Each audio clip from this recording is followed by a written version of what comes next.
The cold was unbearable, and the snow stung Ethan's face like needles. But then he stopped, his breath catching in his throat. There, in the middle of the frozen trail, was a dog. It wasn't moving. Its tiny body was covered in frost, its legs tucked close as if trying to stay warm. Was it alive? Could it be saved? Ethan's heart raced. Most people would walk away. But Ethan didn't. Something about that little dog called to him, and he had no idea why. What he would do next would change both their lives forever. Ethan had always been a quiet man, preferring solitude over the noise of the world. But lately the silence had become unbearable. It wasn't just the biting cold of winter that seeped into his bones. It was the emptiness. A few months ago, he had lost everything that mattered. First, his job at the factory, and then the little family he had left. His sister and her family moved to a new city, leaving him alone in the house they used to share.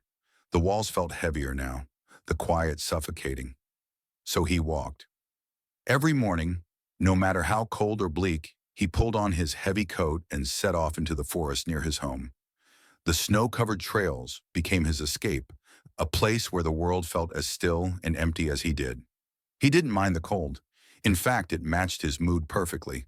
This morning had started the same, boots crunching on the icy path, breath puffing out in misty clouds. Ethan didn't expect to see anyone or anything out here.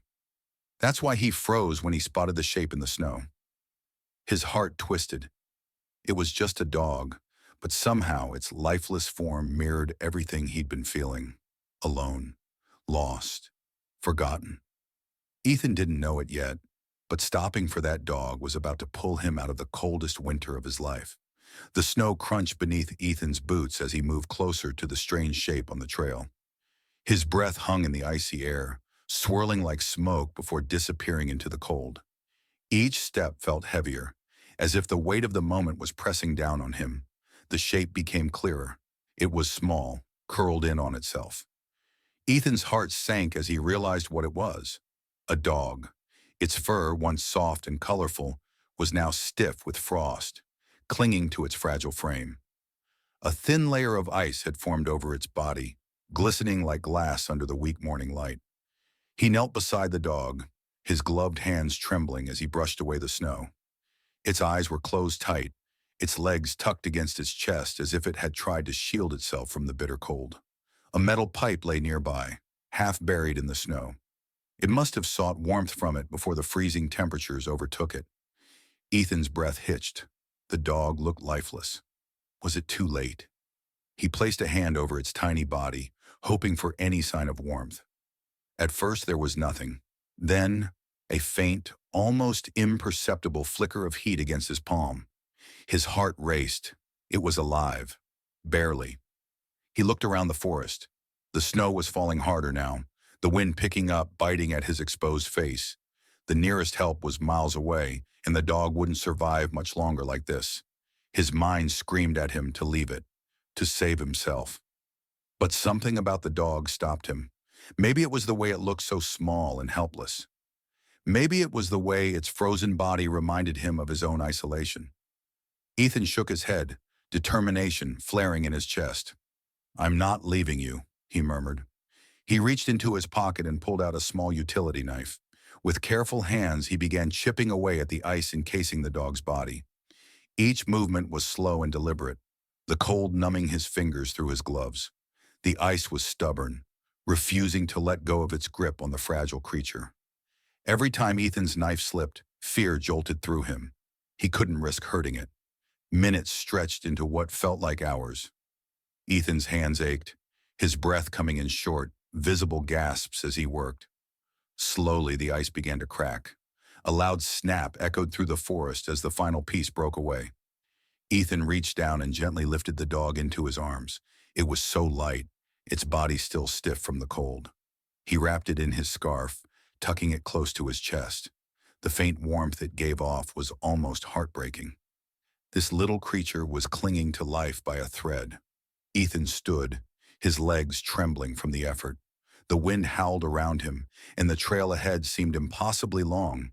But he couldn't stop now. The dog needed him. With one last glance at the spot where he'd found it, Ethan turned and started walking. Step by step, he pushed through the snow, clutching the fragile life in his arms.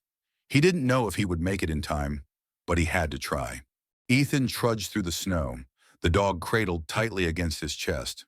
The cold seemed to claw at him from every direction, but he barely noticed. His entire focus was on the fragile life in his arms. The dog's fur, stiff with frost, pressed against his coat, and he couldn't shake the fear that he was already too late.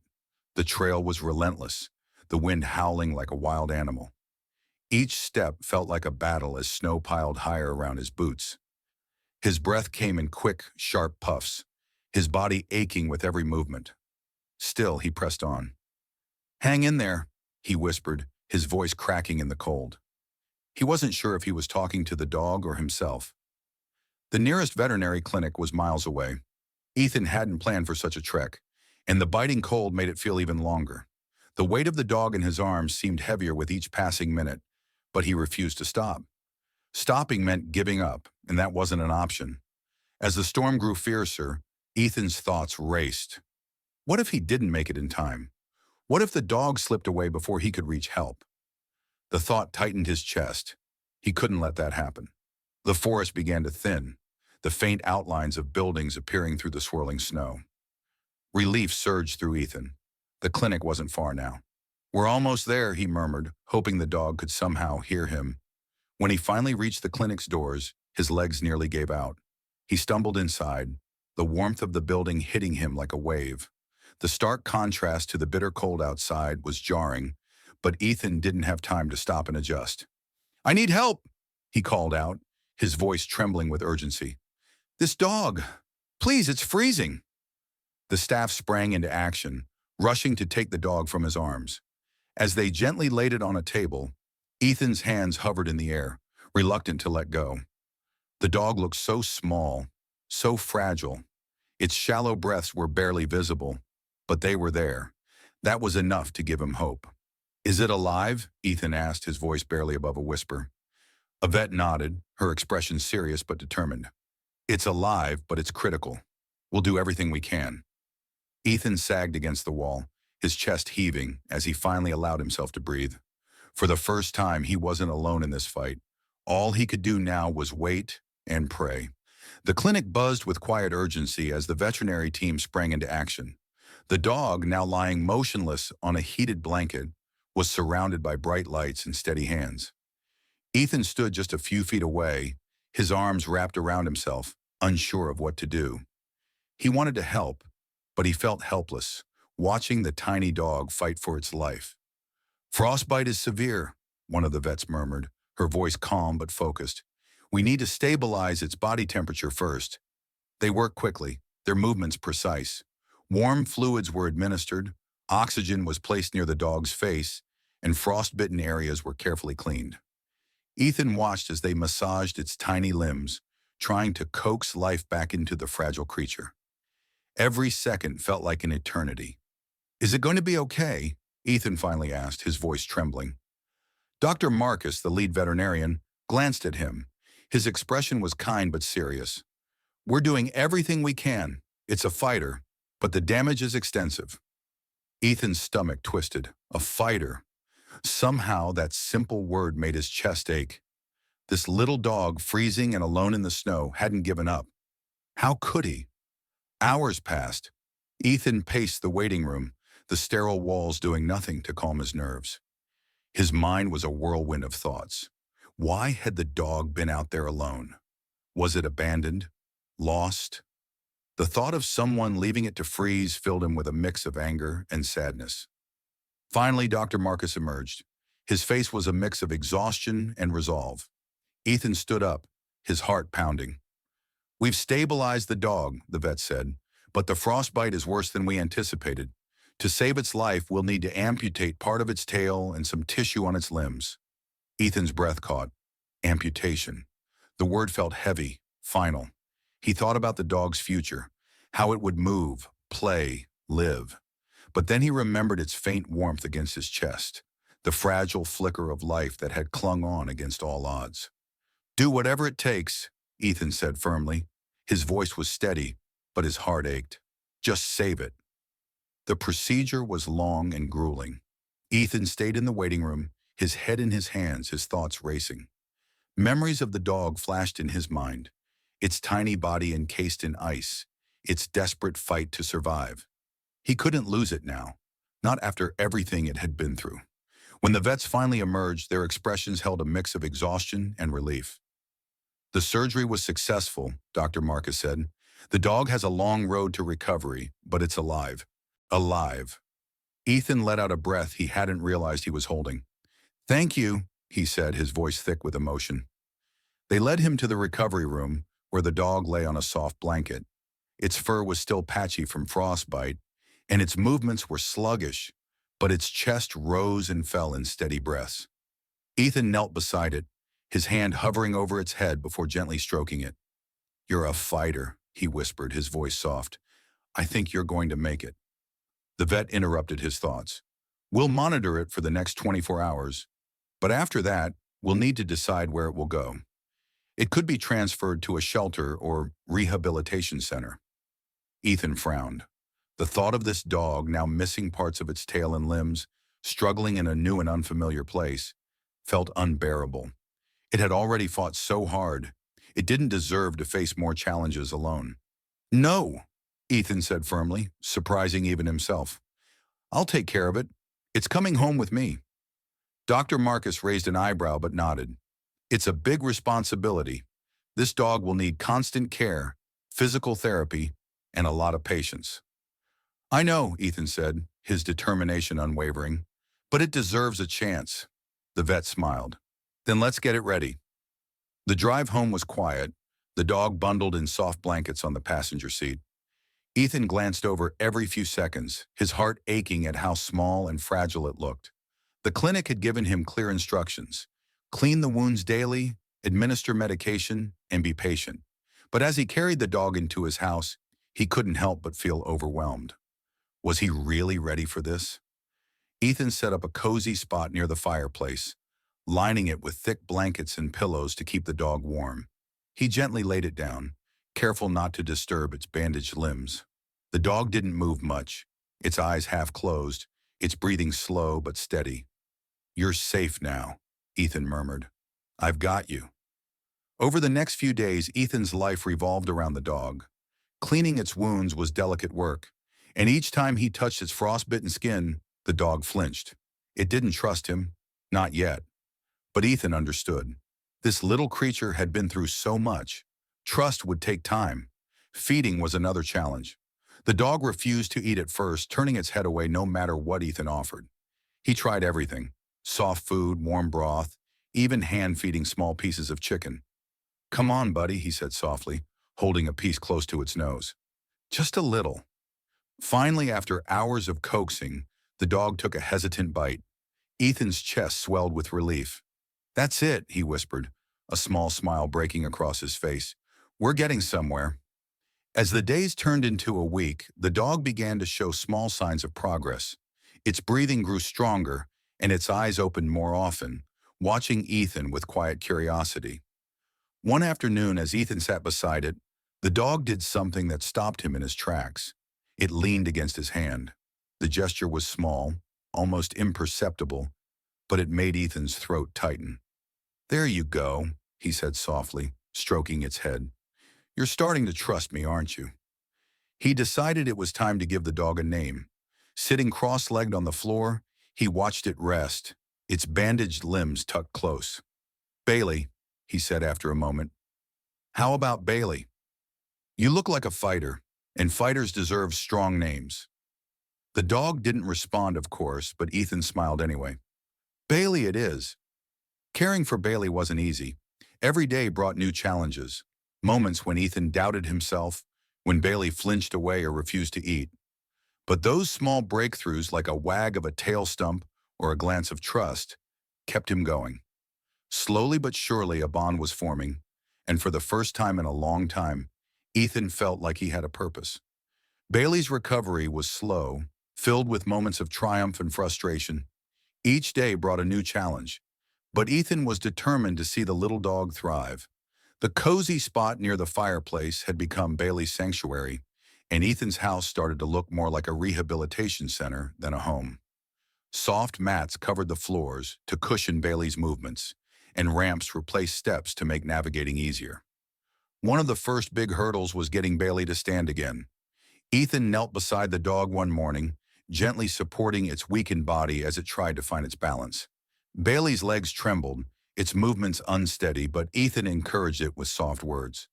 "You've got this, Bailey. Just one step." Bailey wobbled, took a hesitant step, then collapsed back onto the blanket. Ethan's heart sank, but he refused to give up. He scooped Bailey into his arms, stroking its head. "It's okay, buddy. We'll try again tomorrow." The setbacks were hard to watch, but there were victories too. Small, precious moments that filled Ethan with hope. The first time Bailey wagged its tail stump, when Ethan walked into the room, the way it started to nudge his hand with its nose, asking for attention. Each sign of trust was a reminder of how far they'd come. Ethan decided to explore prosthetics to help Bailey regain its mobility. He spent hours researching online, watching tutorials and reaching out to specialists. It was a daunting task, but he was determined to give Bailey every chance to live a full life. When the prosthetics finally arrived, Ethan carefully secured them to Bailey's legs. The dog looked up at him, uncertain but trusting. "Okay, Bailey," Ethan said, crouching low. "Let's give it a try." Bailey took a tentative step, the unfamiliar weight of the prosthetics causing it to stumble. Ethan rushed to steady it, his heart aching as he saw the frustration in the dog's eyes. But Bailey didn't give up. It tried again and again, each attempt a testament to its resilience. Still, the prosthetics didn't work as Ethan had hoped. They seemed to cause Bailey more discomfort than progress. One evening, as Bailey lay curled up near the fire, Ethan made a difficult decision. "We'll figure something else out," he said softly, stroking the dog's fur. "You don't need to be perfect. You're already enough." From then on, Ethan focused on adapting his home to make life easier for Bailey. He added more ramps, cleared obstacles, and even built a small play area in the backyard. Bailey began to explore with cautious curiosity, sniffing out new corners of the house and even attempting to climb onto the couch to sit beside Ethan. One afternoon, as Ethan was reading on the couch, Bailey did something that made him laugh for the first time in months. The dog batted at a soft toy Ethan had placed nearby, then let out a playful bark. Ethan chuckled, leaning down to ruffle Bailey's ears. "Look at you, Bailey. You're a fighter." As the weeks passed, Bailey's personality began to shine through. It followed Ethan around the house, wagging its tail stump and nudging him for treats. Each step, each wag felt like a celebration of how far they'd come. For Ethan, the transformation was just as profound. Caring for Bailey gave him a sense of purpose he hadn't felt in years. He no longer saw the long, empty days as a burden. Instead, they were filled with small moments of joy. Bailey curling up beside him at night, the soft sound of its paws on the floor, the way it leaned into his hand when it wanted affection. Bailey's resilience inspired Ethan to reflect on his own life. If this little dog could overcome so much, maybe he could too. Together, they were rebuilding not just Bailey's life, but Ethan's as well. Word of Bailey's incredible recovery began to spread in Ethan's small town. Neighbors who once passed by without a second glance now stopped to ask about the little dog. Ethan, who had always kept to himself, found his days filled with unexpected conversations. "Is this the dog you saved from the snow?" a woman asked one day as Ethan walked Bailey through the park. Bailey, now stronger and more confident, wagged its tail stump as children pointed and smiled. "Yes," Ethan replied, a mix of pride and humility in his voice. "This is Bailey. He's a fighter." The story of Bailey's survival captured hearts. A local journalist reached out to Ethan after hearing the tale from a neighbor. Soon an article appeared in the town newspaper, titled, "From Frozen to Fearless, the Story of Bailey, the Miracle Dog." It described the bond between Ethan and Bailey, their journey of recovery, and the lengths Ethan had gone to save and care for the little dog. The article resonated deeply with readers. Donations poured into local animal shelters, and several families adopted rescue animals, inspired by Bailey's story. Ethan was overwhelmed by the response. He hadn't set out to inspire anyone. He had simply done what he felt was right. But seeing the impact Bailey's story had on others filled him with a quiet sense of gratitude.